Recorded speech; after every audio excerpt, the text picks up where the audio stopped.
मेघालय के मुख्यमंत्री कोनराड संगमा जी, महाराष्ट्र के उप मुख्यमंत्री श्री एकनाथ शिंदे जी, विनय सहस्त्रबुद्धे जी, आज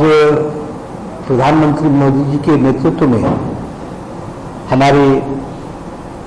नेशनल डेमोक्रेटिक अलायंस की सीएम कॉन्क्लेव हुई।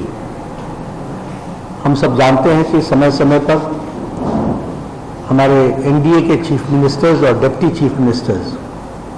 वो सीएम कॉन्क्लेव में एकत्र आते हैं, जिसकी अध्यक्षता हमारे आदरणीय प्रधानमंत्री जी करते हैं, और हम विकसित भारत के संकल्प को किस तरीके से हम आगे बढ़ा रहे हैं उस पर चर्चा होती है। इस बैठक में हमारे 20 मुख्यमंत्री और 18 डिप्टी चीफ मिनिस्टर्स ये उपस्थित रहे।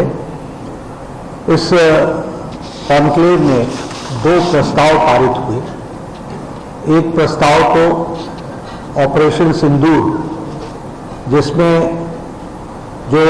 प्रधानमंत्री मोदी जी के नेतृत्व में ऑपरेशन सिंदूर हुआ और जो हमारे फौज के, हमारे आर्मी के जवान्स ने जो देश की सेवा की है उसकी भूरी भूरी प्रशंसा की गई, और जो हमारी आर्मी है जिसने तो अपना पराक्रम दिखाया है उसकी भूरी भूरी प्रशंसा हुई है। तो ये प्रस्ताव सर्वसम्मति से पारित हुआ, जिसमें ऑपरेशन सिंदूर में प्रधानमंत्री मोदी जी की नेतृत्व क्षमता,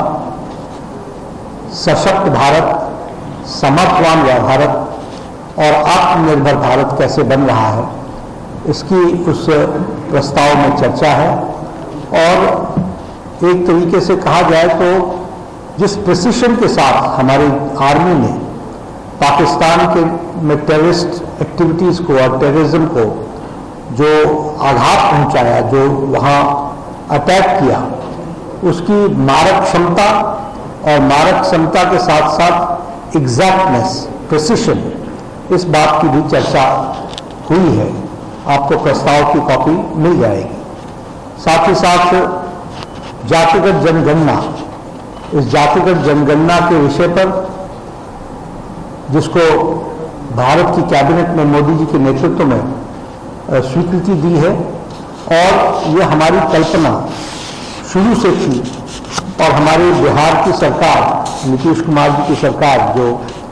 जिसने सबसे पहले इसका प्रस्ताव लाया था, उसको भी ध्यान में रखते हुए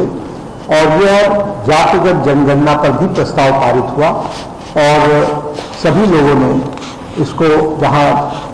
इसकी सहमति के साथ साथ जो मोदी जी का निर्णय हुआ है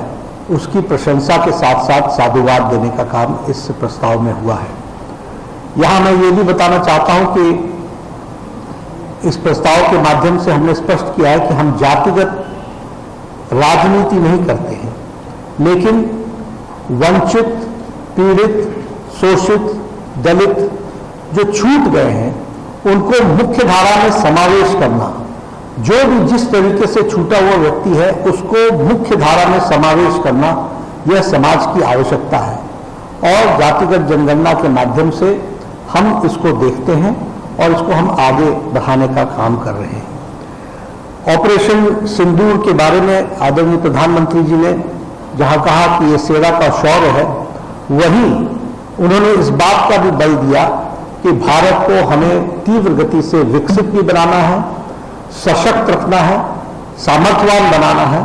और इसके साथ साथ हमको आत्मनिर्भर भारत बनाना है। इस पर हमको ध्यान देने की जरूरत है। हम लोगों ने यहाँ पर